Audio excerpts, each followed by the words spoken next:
Boa tarde e bem-vindos ao Mercados em Ação do Jornal Económico. Esta semana vamos olhar novamente para o impacto das notícias sobre a vacina para a Covid-19 nos vários mercados. Vamos voltar ainda ao tema das eleições nos Estados Unidos e o que se espera no período de transição que segue. Por fim, vamos olhar para o impacto económico das novas medidas de confinamento. Para nos ajudar a analisar estes temas, temos connosco o Tiago Cardoso, responsável pela região da Península Ibérica da corretora britânica Infinox. Tiago, boa tarde e bem-vindo mais uma vez ao Mercados em Ação. Olá, boa tarde. Muito obrigado. Tiago, na semana passada estivemos aqui a falar sobre os resultados dos testes da Pfizer e da BioNTech e ontem soubemos os da vacina da Moderna, que demonstram uma eficácia de quase 95%. Tiago, a recepção nas bolsas ontem novamente foi positiva, embora não tanto como na semana passada. Estará este efeito já a ser mais ou menos incorporado nas ações?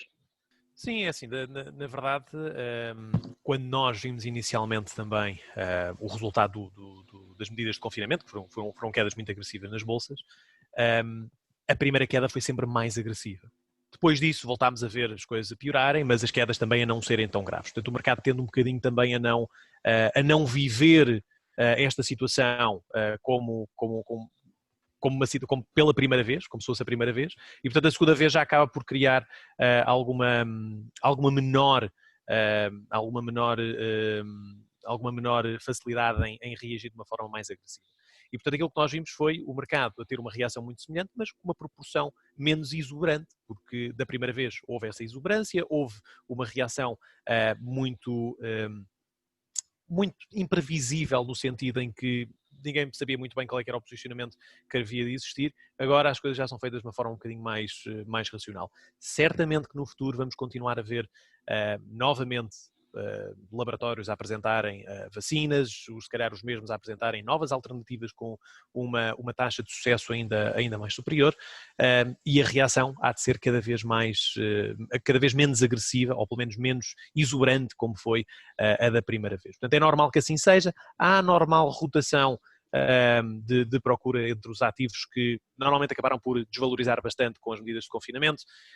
Agora vê-se o resultado contrário, portanto, empresas tecnológicas, as chamadas lockdown stocks, acabaram por desvalorizar, aquelas que acabaram por sofrer mais nos últimos meses acabaram por valorizar, e portanto houve uma normal rotação de património, de investimento, que ao fim e ao cabo acabou por trazer ainda mais procura em termos de ativos de refúgio, de risco, peço desculpa, o que fez com que o S&P 500 acabasse mesmo por conseguir bater novos máximos históricos. Claro, ainda bem que falas nesta questão da rotação de capital e pelo apetite pelo risco. Mais do que tudo, houve um apetite por aquelas empresas, como referiste, que tiveram uma performance menos positiva durante o confinamento, as mais de economia tradicional, sendo que é curioso que desta segunda vez, especialmente, por exemplo, as empresas tecnológicas, mas do setor dos semicondutores, comportaram-se bastante melhor do que aquelas grandes tecnológicas dos serviços de comunicação, como Google e Amazon. E o petróleo também voltou a subir com a perspectiva de um regresso, pelo menos mais rápido, à normalidade da atividade económica a nível global. O que é que achas que neste momento os investidores vão esperar? Tendo em conta que mais notícias sobre vacinas provavelmente terão um efeito diluído, como referiste. Será que a questão dos estímulos vai estar de novo no topo da agenda, ou os investidores vão esperar, por exemplo, para ter a confirmação de que essas vacinas realmente vão ser aprovadas, porque para já ainda é só uma promessa?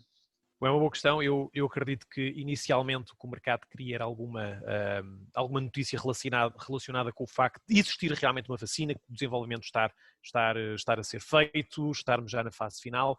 Agora há muitas outras questões que têm que ser faladas, e eu acho que aqui é que se vai começar a ver como é que o mercado reage a este tipo de questões mais aprofundadas, que é o facto de quanto tempo é que vai demorar até termos essa vacina realmente nas farmácias ou à nossa disposição, como é que se vai distribuir a população de risco, quem é que vai ser considerada esta população de risco, quem é que tem prioridade sobre a utilização da vacina, quantas é que vão entrar no mercado, se vai ser só uma, se vão ser várias ao mesmo tempo, que obviamente aumenta a perspectiva de voltarmos à nossa normalidade. Há agora esta questão de perceber os timings. Quando é que vamos ter a vacina realmente disponível ao público? Será daqui a 6 meses? Será daqui a 7? Será daqui a só um ano?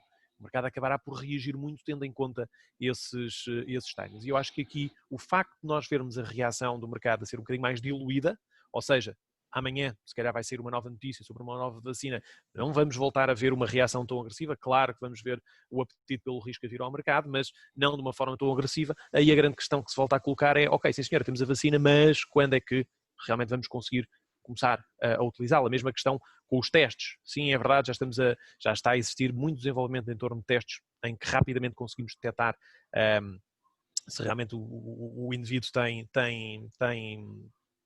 tem Covid ou não, mas quando é que esses testes vão estar disponíveis para as empresas usarem, para as linhas aéreas poderem utilizar para a aprovação dos passageiros, mesma coisa com os cruzeiros, portanto não sabemos é a questão dos timings. Eu acho que aqui é a grande questão que nós vamos agora ver a ser discutida, vai ser a questão dos timings e quando é que, na realidade, estas soluções, seja a questão dos testes, seja a questão das vacinas, é que podem mesmo vir a ser utilizadas no mundo real.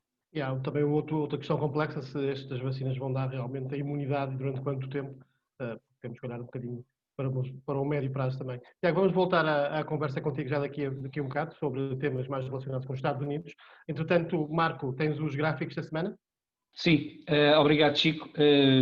A semana passada, este é o gráfico da semana passada, o mapa, aliás, e podemos ver que as tecnológicas dos serviços não tiveram um comportamento muito relevante. Microsoft, Google e Amazon tiveram aqui perdas pouco significativas, enquanto a Google teve um ligeiro crescimento, mas as empresas do setor tecnológico de semicondutores, as industriais, os caminhos de ferro, empresas ligadas ao lazer, como as dos cruzeiros, essas sim é que tiveram a preferência dos investidores, embora tal e qual como o Tiago referiu, não de forma tão exuberante. Portanto, houve aqui mais cautela. Já em relação ao um ano para cá, portanto, o panorama é completamente diferente, continuamos a ver aqui valorizações muitíssimo substanciais nas principais tecnológicas, enquanto o setor bancário e o setor de produção de petróleo e gás está ainda muito no vermelho. Em relação ao resto do mundo, na semana passada, eu trago um mapa só para nós vermos aqui a questão da Alibaba, que a Alibaba está a sofrer aqui um pouco das represálias que o governo chinês tem implementado recentemente em relação às grandes empresas do setor tecnológico, nomeadamente de internet. Em relação aos setores e aos grandes mercados, na última semana, tudo no verde, apesar de alguma contração no final da semana. De resto, só aqui para realçar que as mineiras não tiveram um comportamento tão positivo. Já em relação ao ano para cá, o panorama é muito desequilibrado, os Estados Unidos com subidas muitíssimo substanciais, enquanto a Europa, por exemplo, e os mercados envolvidos, nem por isso, com crescimentos muitíssimo magros. Já em relação aos setores, as grandes empresas, não apenas tecnológicas, mas as grandes empresas e de crescimento dominam claramente o registro no último ano e, portanto, não é algo que para já se perspectiva possa ter uma grande alteração. Em relação ao gráfico, este é o gráfico do Nasdaq semanal, só para dar conta que nós poderemos ter aqui uma quebra destes máximos que têm que estar aqui a ser registados nas últimas semanas. O estocástico, que é o indicador técnico aqui em baixo, ainda não está a indicar que vai ou para cima ou para baixo. Portanto, é preciso ter alguma atenção em relação a este gráfico. Já o Dow Jones, portanto, atingiu novos máximos a semana passada, esta semana ainda não, vamos ver se realmente vai revalidar e vai acompanhar pelo menos um pouco mais os outros dois índices. Em relação ao euro-dólar, temos aqui a possibilidade de um breakout, estes breakouts deste canal que está aqui lateral, estes breaks geralmente não são muito fiáveis porque são aqui muito lateralizados, mas já há alguns meses para cá que o principal par de moedas também não tem aqui uma grande definição, seja para cima, seja para baixo. Por fim, o gráfico da Tesla, que foi agora recentemente incluída, ou vai ser incluída no S&P 500, só para termos noção de que nos últimos meses, com o confinamento, O que é certo é que esta empresa passou dos 50 e poucos dólares por ação para mais de 500 dólares por ação, estando agora nos 407. Portanto, claramente aqui uma valorização muitíssimo substancial de uma empresa que muitos há uns anos julgavam que estaria com poucos meses de vida. E é tudo, Chico.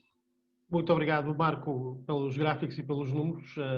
Vamos continuar nos números com a minha escolha do número da semana. Na semana passada estivemos aqui a falar dos números da Pfizer, com os 90% de eficácia nos testes para a vacina da Covid. Esta semana, para dar continuidade, vamos para o número da semana, que é o 94,5% dos testes da Moderna. Como falamos, já foram testadas 30 mil pessoas, tendo metade delas recebido 2 doses da vacina, com 4 semanas de intervalo, foi esta base do teste. Deste universo, um total de 95 pessoas desenvolveram sintomas de Covid-19.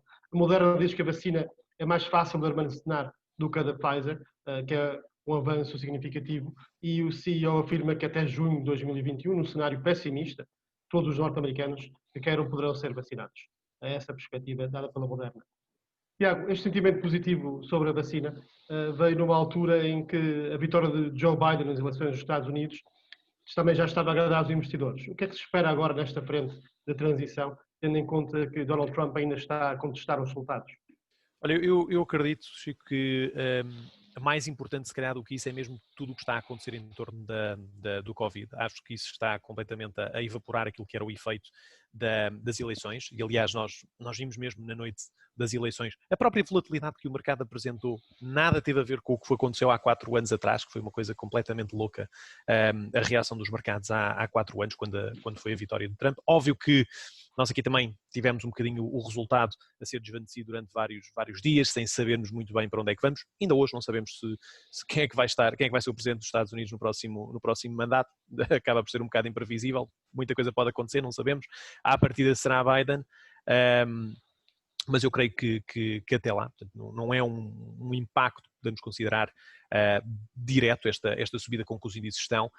Eu acho que isto está a ser obviamente desvanecido pelo facto de termos todas estas notícias em torno do coronavírus, que pesam sempre de uma forma mista, porque repara, nós esta semana, ou no final da semana passada, tivemos a notícia que novos casos, novo recorde de casos em praticamente todos os países da Europa. Este fim de semana, alguns estados dos Estados Unidos a colocarem novas medidas de novas restrições, ou seja, um pouco pelo mundo todo, não só os casos estão a aumentar, mas as restrições também estão a aumentar, o que coloca, obviamente, sempre um bocadinho uma maior imprevisibilidade sobre aquilo que vai acontecer no futuro e que, em último caso, leva os índices a caírem. Mas que não foi o caso. Os índices não caíram. Acabámos por ver os índices a apontarem para novos máximos, porque a questão da vacina veio mitigar um bocadinho esta aversão pelo risco e acabou por trazer, pelo contrário, pelo risco, levar os índices a recuperarem. Onde é que entra aqui então o efeito das eleições? Não entra, precisamente pelo facto de vermos, na minha opinião pelo menos, o mercado muito mais focado naquilo que é o impacto do Covid / impacto da vacina / impacto das restrições, do que propriamente um impacto direto da vitória de Biden. Podemos dizer, na verdade, os factos é que após Biden ganhar, os índices fizeram novos máximos históricos, nada lhe tira esse facto.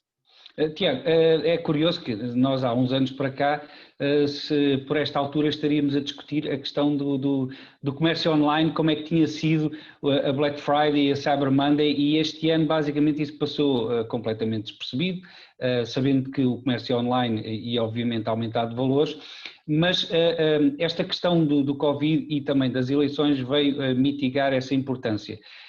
Uma coisa também muito importante foi a questão do acordo entre republicanos e democratas, que já se esperava que não fosse alcançado até às eleições, ao final do ano, porque existem aqui muitas quesilhas, não estou a ver, aliás o mercado não está a ver como é que os dois partidos vão entender para um plano de estímulos que toda a gente diz que é necessário, até porque o líder dos republicanos continua a insistir que não é necessário um pacote muito elevado, enquanto os democratas insistem num pacote bastante robusto. Como é que estas notícias vão incorporar, se vão incorporar no sentimento de mercado, e quando é que achas que eventualmente esses apoios poderão chegar? Bom, eu acho que em primeiro lugar é preciso vermos um bocadinho a situação, tirarmos um bocadinho da imagem aquilo que Trump pode ou não fazer em termos judiciais. Ele todos os dias praticamente vem ameaçar com algum processo, ameaçar que as coisas afinal não acabaram, que ele vai continuar a atacar, que vai continuar a querer manter o seu lugar. Portanto, primeiro temos que afastar um bocadinho esse risco. Agora, em relação à questão dos apoios governamentais, eu acho que, na verdade, vai tudo muito depender daquilo que vai ser o outcome destas vacinas. E pode ou não ser suspeito um bocadinho o facto de, após Biden ter sido eleito, de repente houve 3 vacinas, curiosamente, que saíram para público, ou 3 ou 4, também houve uma da Johnson & Johnson na semana passada. E, portanto, de repente, há vacinas por todo o lado, praticamente já em última fase de testes, praticamente à espreita de aprovação para serem comercializadas, ou pelo menos perto disso, e muito deste novo pacote de estímulos que pode estar a ser discutido, pode muito também estar dependente daquilo que vão ser as expectativas em torno de termos estas vacinas a público nos próximos meses ou não, porque na realidade isso vai fazer com que, obviamente, a normalidade esteja mais perto de ser alcançada e, portanto, menos necessidade também destes estímulos serem aumentados. E eu creio que também o próprio governo dos Estados Unidos esteja a jogar um bocadinho por isso, com essa situação e tentando empurrar um bocadinho com a barriga essa necessidade de chegar a um acordo rapidamente. Chico, deixa-me só fazer uma pergunta aqui, até porque ontem saiu a notícia que a empresa de Warren Buffett, a Berkshire Hathaway, apostou nas empresas ligadas à saúde, nomeadamente farmacêuticas. Só aqui um conselho teu, porque eu tenho visto muita gente perguntar se deve investir nestas empresas, nomeadamente na Pfizer ou na Moderna. Qual é que é o teu conselho para um investidor que eventualmente possa ter esta dúvida, tendo em conta que poderá aqui estar a investir já numa altura tardia ou num cavalo, vai, entre aspas, errado? Qual é o teu conselho nesta fase? Olha, eu pego um bocadinho aqui no exemplo da Moderna e hoje de manhã estava a ler sobre esta notícia e deparei-me com os statements da SEC, precisamente sobre o inside trading. E a verdade é que neste último mês, curiosamente, houve um inside selling de mais ou menos 372 milhões de dólares. Ou seja, se realmente o CEO, o presidente, o Chief Medical Officer acreditam que esta vacina vai estar no público, é uma vacina que vai salvar a situação atual em que vivemos nesta altura. Porquê tanto inside selling? Porquê também tanto inside selling por parte do CEO da Pfizer na semana passada? Quer dizer, há aqui qualquer coisa então que não bate certo. Se calhar não acreditam realmente naquilo que pode ser o futuro. Obviamente querem retirar mais valias da valorização, da apreciação do preço das suas ações, mas se calhar acreditando no longo prazo que estas vacinas vão realmente fazer a diferença no futuro, que fazendo a diferença obviamente vai levar a uma apreciação ainda mais agressiva das ações da Moderna, então não se desfazeriam da forma como o fizeram de tantas ações como aconteceu. E o caso aqui da Moderna é realmente muito, muito agressivo, porque são 372 milhões de dólares de venda de ações por parte de apenas 3 membros, que é o CEO, o Presidente e o Chief Medical Officer. Eu acho que quando estamos a pensar em investir neste tipo de ações é preciso também olhar muito para aquilo que os líderes da empresa pensam, que os líderes da empresa fazem, e a verdade é que, olhando para esta situação em que eu vejo os 3 principais líderes de uma empresa como a Moderna a desfazerem-se de forma tão agressiva das suas ações, se calhar não me convence tanto a investir. No final do dia, o que interessa é sempre investir em empresas que estarão cá numa situação de confinamento, numa situação da normalidade a voltar mais rápido ou mais tardiamente, e essas empresas vão sempre vingar no futuro. Zooms, Netflix não é um caso tão concreto, mas todas aquelas empresas que estão mais ligadas ao facto de terem valorizado a Peloton, terem valorizado agora com a questão do confinamento, aquelas que realmente vão conseguir sobressair-se durante a altura em que chegarmos à nossa normalidade novamente. Algumas vão continuar a conseguir, obviamente, manter as suas performances, vão continuar a conseguir operar nessa nova normalidade, enquanto que outras vão acabar por desfazer esse efeito. E é preciso ter muito cuidado com aquilo que são os impulsos de compra com base num impacto no curto prazo ou um impacto de longo prazo. Portanto, eu teria muito cuidado e principalmente na questão das farmacêuticas olhar para o inside trading e para o inside selling. Bons conselhos. Tiago, voltando atrás um bocadinho, a atitude esperar para ver do governo dos Estados Unidos, além desta transição, também esperar para ver, antes de lançar novos estímulos, esperar para ver o que é que se passa com a vacina. Entretanto, temos um outro cenário, não é? Que é este confinamento que estamos a falar, como tu próprio disseste, com vários estados nos Estados Unidos e muita parte da Europa, incluindo Portugal, a fechar-se, a fazer lockdown durante fins de semana, durante semanas, comércio fechado, serviços fechados. Isto vai naturalmente ter algum impacto económico no quarto trimestre. Este impacto está a ser um bocadinho desvalorizado no mercado ou já está incorporado na mente dos investidores? Ou será, na segunda pergunta, será que estamos todos à espera que a Fed e o BCE venham outra vez em dezembro salvar a situação com mais estímulos monetários? Bom, a Fed já veio dizer que sim, não é? A Fed já veio dizer que no também, próximo não é? de dezembro vai prolongar as maturidades das compras de ativos dos 8 mil bilhões de dólares mensais em títulos de tesouro. Não vai, obviamente, pôr as taxas de juros ainda mais baixas, muito dificilmente o iria fazer, mas a verdade é que, da forma como as coisas estão, ele já, o próprio Presidente da Fed já veio dizer que é para continuar a fazer tudo o que seja necessário para manter a liquidez no mercado. Óbvio que isso depois acaba por fazer com que os índices subam, que haja uma maior atração por ativos de risco e mitigue um bocadinho aquilo que são os riscos inerentes a uma queda dos earnings per share no futuro. Nós já vimos isso acontecer no próprio segundo trimestre, em que as bolsas estavam a subir mesmo com uma expectativa de quedas dos earnings para os próximos trimestres. Provavelmente, a maior parte das empresas, isto olhando para o S&P 500, provavelmente a maior parte das empresas do S&P 500 só vão voltar aos valores de janeiro deste ano ou dezembro do ano passado, provavelmente daqui a um ano e meio, 2 anos, o que não impede que a cotação das suas ações valorize, porque muitas vezes os investidores acabam por tentar posicionar-se com base na antecipação de uma recuperação a ser mais rápida do que se calhar aquilo que era previsto. Portanto, uma empresa que espere se calhar ter uma evolução dos earnings per share de volta a máximos históricos, se calhar daqui a 3 anos, se a certa altura disser que afinal não vai ser daqui a 3 anos, vai ser daqui a 2 anos e meio, então os investidores acabam por saltar. O que é curioso é que, por exemplo, a Apple, e há pouco o Marco estava a mostrar o gráfico desde o início do ano, a Apple valorizou 88%, salvo erro, segundo os valores que ali estavam desde o início deste ano, enquanto que os earnings per share, ou os earnings acabaram por praticamente manter-se lá atrás. Portanto, não tem a ver com o facto a valorização não tem a ver com o facto dos earnings terem subido ou não, tem a ver com o facto daquilo que era a expectativa dos investidores ser pior do que aquilo que realmente aconteceu.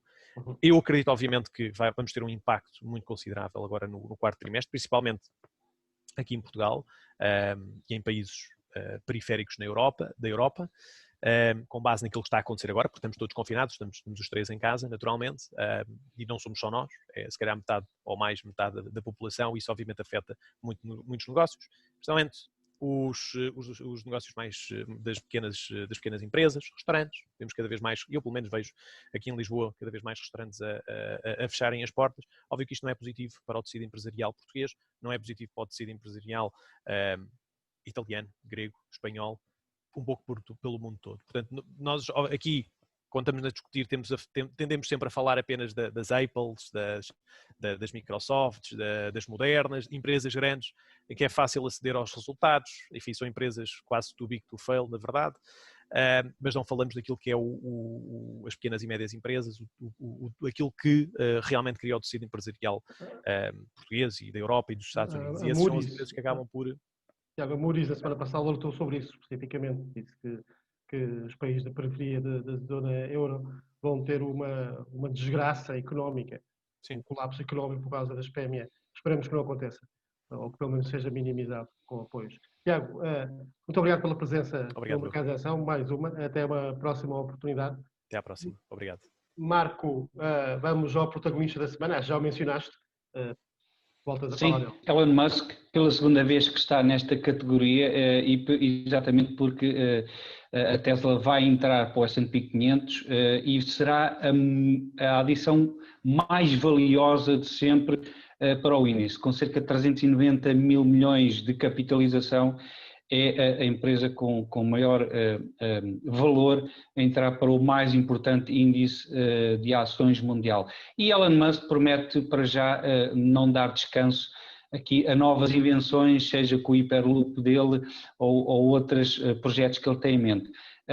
A questão é muito curiosa de reparar e estabelecer aqui um paralelismo entre a Tesla, por exemplo, e a Amazon. Será que a Tesla se tornará a Amazon da indústria automóvel? É porque a Amazon também durante muitos anos não ganhou dinheiro nenhum e, no entanto, foi sempre suportada pelos investidores, tal e qual como está a acontecer com a Tesla. Marco, muito obrigado também pela participação no programa. Chegamos assim ao final de mais um Mercados em Ação do Jornal Económico. Agradeço a preferência dos nossos telespectadores e até a próxima semana.